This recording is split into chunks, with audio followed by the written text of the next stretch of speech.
अब मैं आपको बताऊंगी कि कथाएं कितने प्रकार की होती हैं। यहाँ पे कथाएं साहित्यिक कथाओं से तात्पर्य नहीं है, यहाँ तात्पर्य है लोक कथाओं से। तो लोक कथाओं के भेद कितने होते हैं ये मैं आपको बताऊंगी। सबसे पहला भेद जो है वो उपदेशात्मक कथा है। ये बात ध्यान रखिए, प्रत्येक साहित्य का कोई ना कोई उद्देश्य होता है। लोक कथाओं में भी एक जो भेद है वह है उपदेशात्मक कथाओं का।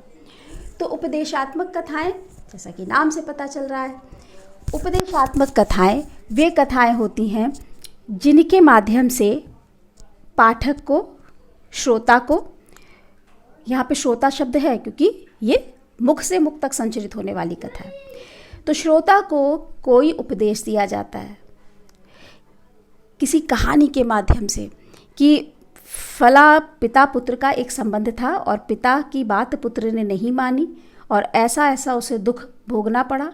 अंत में यदि ऐसा वो करता तो उसे ऐसा दुख नहीं प्राप्त होता।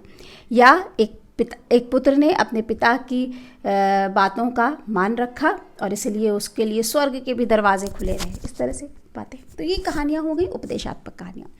दूसरी कहानी है सामाजिक कहानी। सामाजिक ताने बाने में जितने भी रिश्ते हैं उन रिश्तों से जुड़ी हुई कहानियाँ सामाजिक कथा कहलाती है।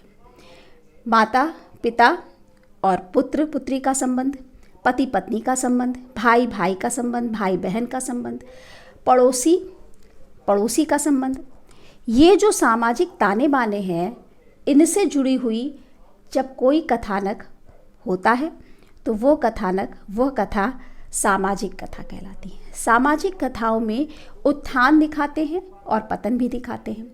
उत्थान यदि रूल्स को फॉलो किया जा रहा है और यदि नियमों के विरुद्ध ऐसा काम किया तो सामाजिक ताना बाना विशृंखल हो जाता है, टूट जाता है, ये समझाया जाता है। इसके अलावा आती हैं धार्मिक कहानियाँ। हम सभी धर्म से जुड़े हुए लोग हैं और बहुत सारे हिंदुस्तान में बहुत सारे व्रत त्यौहार प्रचलित हैं। उन व्रत त्योहारों में कथाएं भी होती हैं। एग्जाम्पल के तौर पे जीवित पुत्री का व्रत हो गया, करवा चौथ का व्रत हो गया, भाई दूज की कहानी हो गई, हाँ, और सकट चौथ की कथा हो गई, नवरात्र की कथा हो गई, राम कथा जो कि दीपावली की कथा हो गई। तो बहुत सारी धार्मिक कथाएं इस श्रेणी में आती हैं। वो धार्मिक कथाएं भी क्या है? लोक कथा है।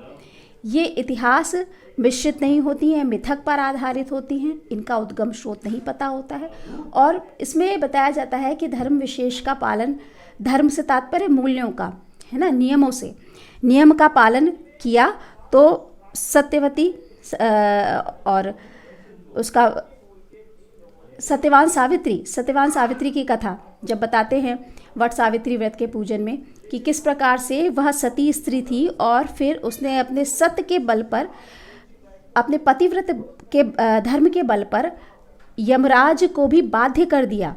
ऐसी बहुत सारी कहानियां हैं। करवा चौथ की कहानियां जहाँ पे यम को बाधित कर दिया, अपने पति की जान को छुड़ाया। तो ये सारी जितनी कहानियां हैं वो कहानियां धार्मिक कथाओं के अंतर्गत आती हैं। भाई बहन के लिए भी है, संतान उत्पत्ति के लिए भी है कि संतान की प्राप्ति के लिए कुछ ऐसे व्रत हैं और उनसे जुड़ी हुई कथाएं हैं, इसी के अंतर्गत आती हैं। फिर इसका अन्य भेद है प्रेम प्रधान कहानियाँ। प्रेम प्रधान कहानियाँ, प्रेम माता पुत्र का, पिता पुत्र का प्रेम हो सकता है, भाई बहन का प्रेम हो सकता है, प्रेमी प्रेमिका का प्रेम हो सकता है, पति पत्नी का प्रेम हो सकता है। तो इन प्रेम संदर्भों में उसके ताने बाने में बंधी हुई कहानी प्रेम कथा कहलाती है।